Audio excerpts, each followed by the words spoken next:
Olá pessoal, tudo bem? Meu nome é Sérgio Graças e hoje eu vim aqui para bater um papo com vocês sobre alienação.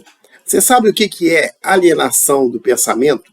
Alienação social, política. Alienação nada mais é do que uma incapacidade do pensamento independente de um indivíduo, onde essa pessoa que é alienada, ela participa de determinados grupos e ela segue essa ordem sem sequer criticar sobre essa determinada ordem ou determinado assunto que é colocado ou ideologia que é praticada por esse grupo.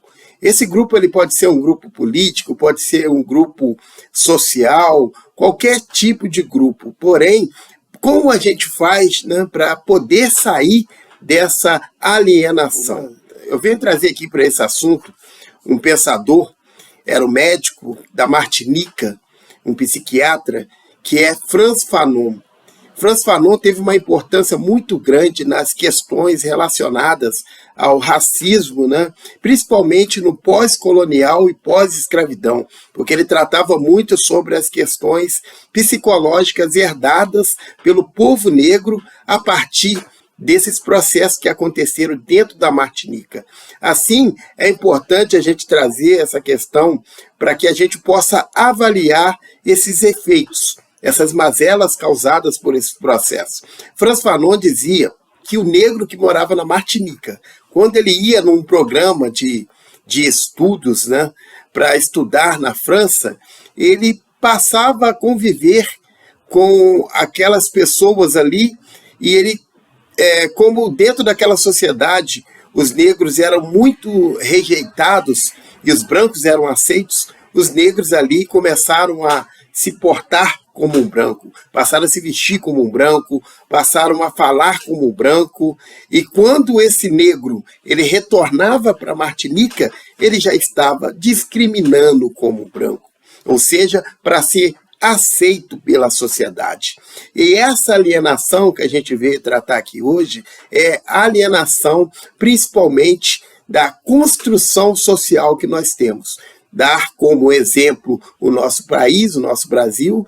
O nosso país ele foi formado a partir de uma construção que teve como cenário os negros vindo para cá escravizados, os índios que moravam aqui também escravizados, e um povo europeu, não, os portugueses, que vieram para cá e vieram como opressores naquele momento.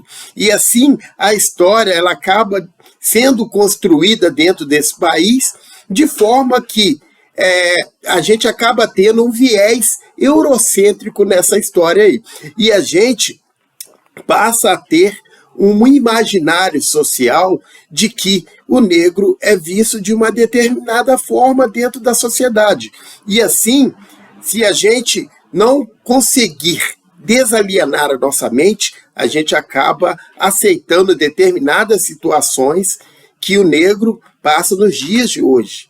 Como a gente pode fazer para sair dessa alienação? Nós precisamos criticar toda a nossa história que foi contada, porque se ela foi contada com um viés eurocêntrico, ela precisa ser contada a partir de uma diversidade maior. Essa história ela precisa ser ressignificada. E como nós vamos fazer isso?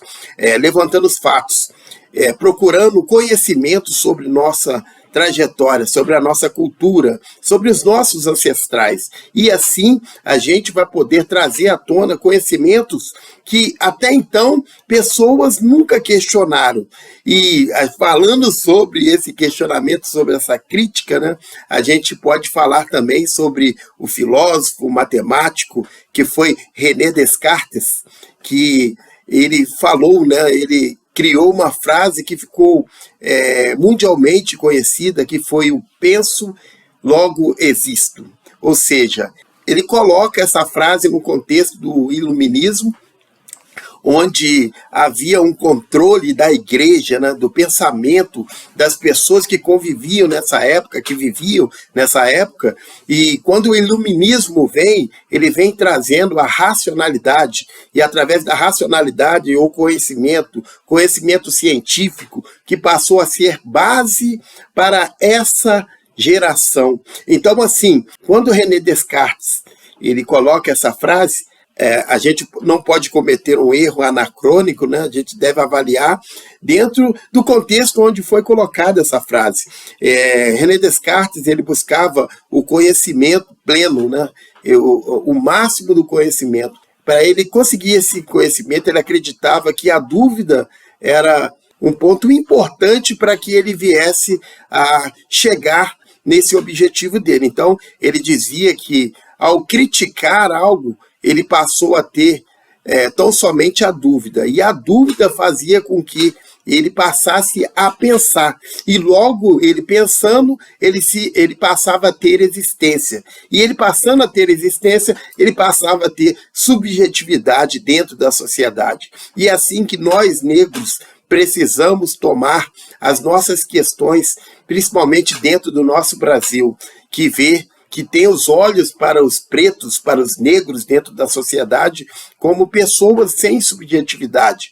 E nós temos a nossa subjetividade e nós vamos em busca disso através daquilo que nós acreditamos, através daquilo que nós buscamos, que é a verdadeira história do negro dentro dessa trajetória, dentro do nosso país. Então, é importante a gente ter todas essas nuances bem afloradas, bem contextualizadas, né, para que a gente possa discutir de uma forma importante, para que outras pessoas também possam participar desse debate e reconhecerem que realmente é importante a gente contar uma história que venha trazer representatividade para o nosso povo, que venha trazer representatividade para os negros dentro desse país. E isso é importante demais. Quando Fanon ele falou sobre uma frase, né, e ficou conhecido como a prece de Fanon, que ele dizia: ó meu corpo, faça de mim um homem que sempre questione. Ele estava exatamente falando sobre isso, sobre questionar o ambiente onde nós vivemos, o cenário existente, e olhar para a nossa história e perceber o que realmente aconteceu dentro dessa história. É importante para que a gente venha compreender a nossa posição dentro dessa nossa sociedade. Resistência sempre.